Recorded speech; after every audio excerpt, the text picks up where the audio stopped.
This one might be hard to look at, but we're going to look at the snaps analysis and see how the guys played, because some people were up, some people were down, and some people were in between, honestly.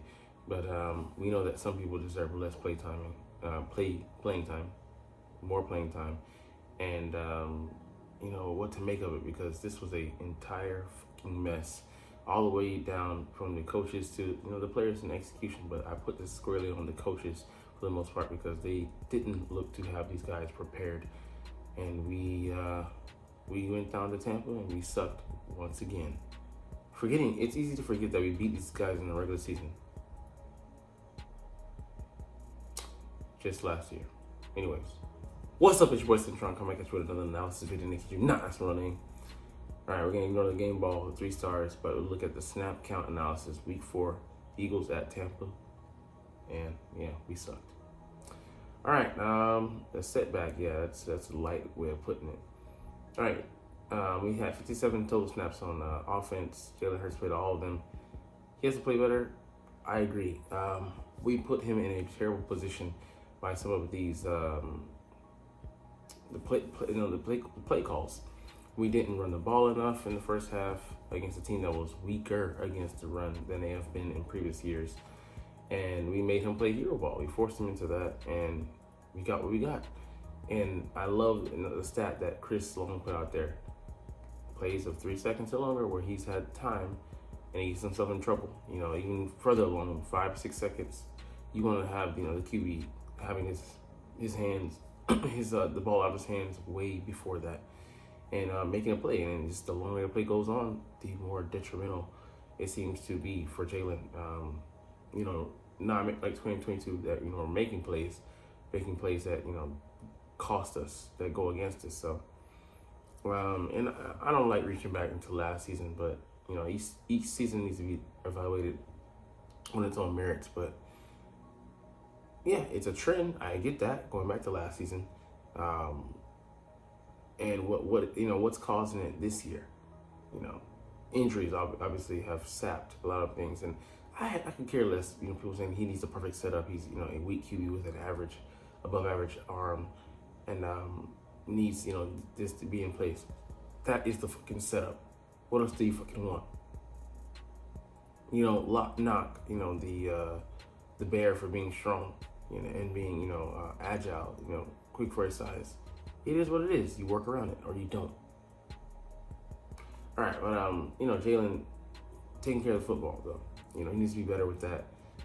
Only 1 turnover this game, but still we lost the turnover battle because on defense we weren't forcing it. That's another issue, but we'll get to that later.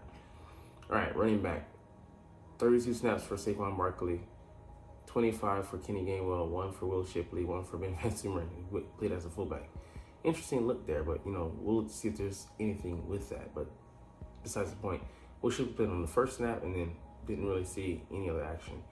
Kenny Gainwell, he was just in there, obviously, passing down. And I mean, we're not really looking to, go off with him. We're looking to just fill the gaps when Saquon takes a breather, like he did with that 59-yard jaunt. And then he came to the sidelines because he needed to take a break. He was carrying the whole offense. His back is hurt. He was not a break. His balls were just dragging on the ground. But yeah, Saquon, Jalen Hurts missed him on, I think it might have been a wheel route down the field. And, you got to have that. Especially if he had the guy beat by all the courts. Got to hit that shit, man. But, he did the best he could. I think he had, again, 100 plus scrimmage yards, 84 yards on 10 carries, and then 2 catches for 32. What else do you want from him? He can't do it all, for the Eagles. So, wide receiver snaps. Jahan Dotson, 49 snaps. Paris Campbell, 48. Johnny Wilson, 32. And John Ross, 12. So, John Ross had 1 catch. Johnny Wilson, I think, had 1 target. I don't know if he had a catch. Paris Campbell, I think, had 3. And Jahan Dotson had 2. But it was total 7 catches for 34 yards. And they're just not making an impact. And, I'll go into this in a short, but you put that also on Jalen because he's got to be able to hit those guys. And I get it. They're not the starters. They're not, they're not completely chopped liver. But John Dotson should be able to play better than that. But what's the trust level with him and Jalen? We have no idea. We can just guesstimate on what we see in games, and we don't have any idea what's happening behind closed doors in practice, and it just doesn't look good, man. But that's what happens when you once again bring a guy in late, counting on him to produce, on the fly. He hasn't had a fair shot, at being here since training camp, throughout the duration and learning, playbook and stuff. So he's at a deficit. And then you're asking him to have instant chemistry with a guy who's counted on to help him produce. It's not a recipe for success. And then other guys, Paris Campbell,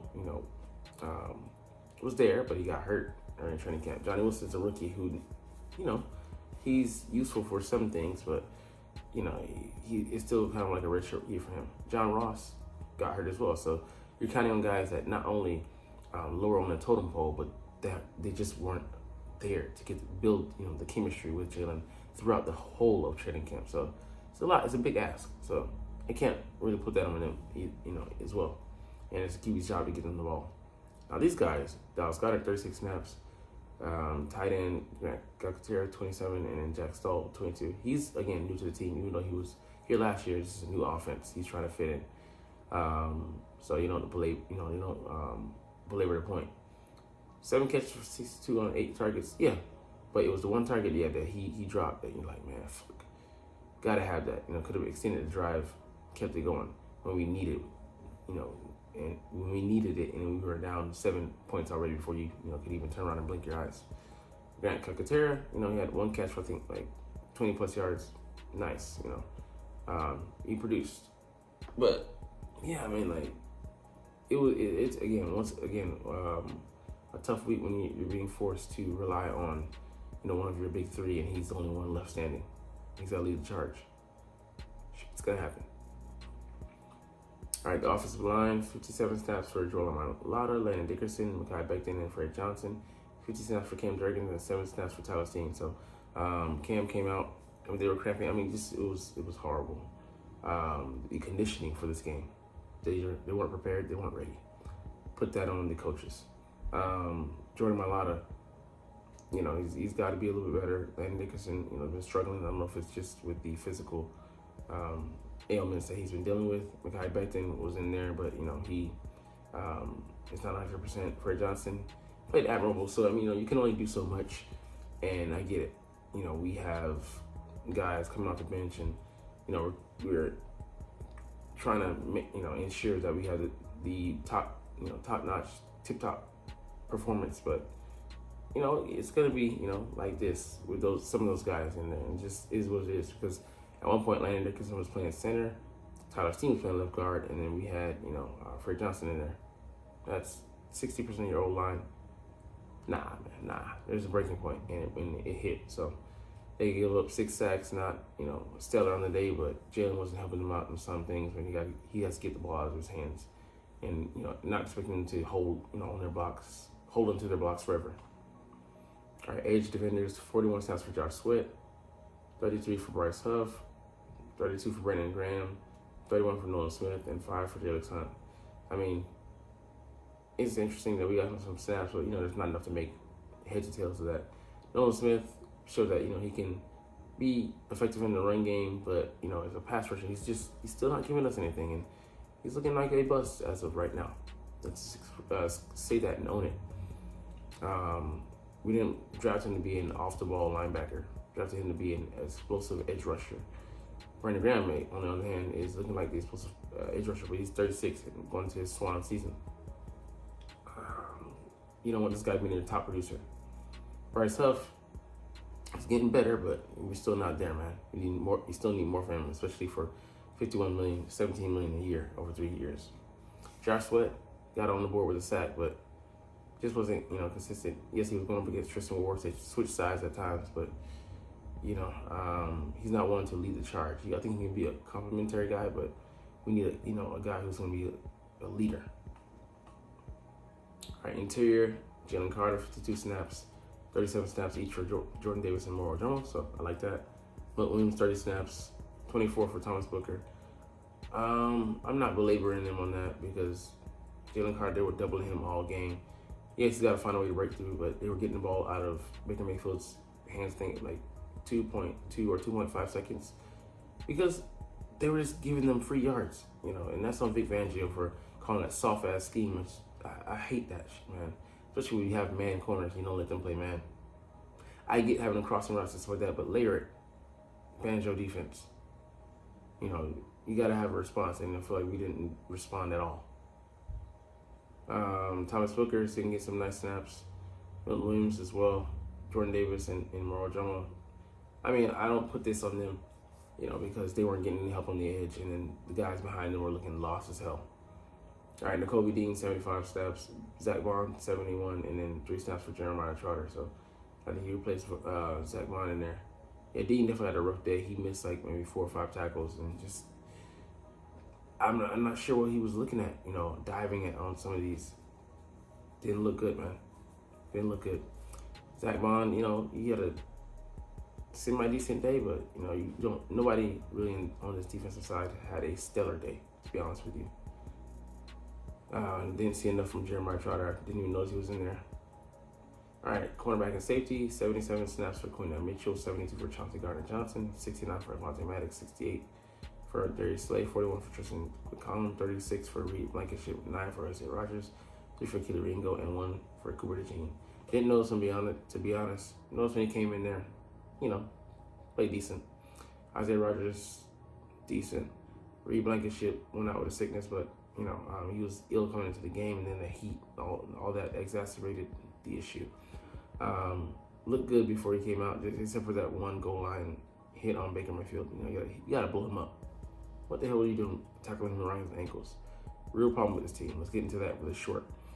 Tristan McCullum, he also missed like 4 tackles. So, and I get it, he's stepping up, but he kind of stepped to the side. All right, Darius Slay, a lot to talk about with this guy, but wasn't his strongest day. Avonte Maddox looked terrible, to be honest with you. Chauncey Gardner-Johnson, up and down. He's gave up as many touchdowns in almost as many weeks. I think almost like 1 a game. But they keep isolating him because hey, it's what works. And he's complaining about the push off. Nah, bro, you gotta give better coverage. Quinton Mitchell, very solid day. He had a couple catches on him, but what can you say when they're playing him off like that? All right, so man, that's it, man. But a thoroughly frustrating day. The game plan sucked, I think, on both sides. And it's funny they don't have to, because getting Saquon the ball should have been a priority, and we tried to air it out early enough. And on defense, just playing off too far. They're gonna take the underneath. Like the fact that we didn't make Baker pay for knowing where he was going with the ball pre-snap just pains you. Anyways, we're gonna get about here on that note, but hey, it's all good because I love talking about the Eagles and I love making these videos even when you're not watching. So we'll try to do this officially, but as always, it's fly, Eagles, fly, and let's motherfucking go. Like, comment, share, and subscribe if you Thanks for watching. Check me out at Cintron Anime, Cintron Life, or Cintron Laughs, or other social media.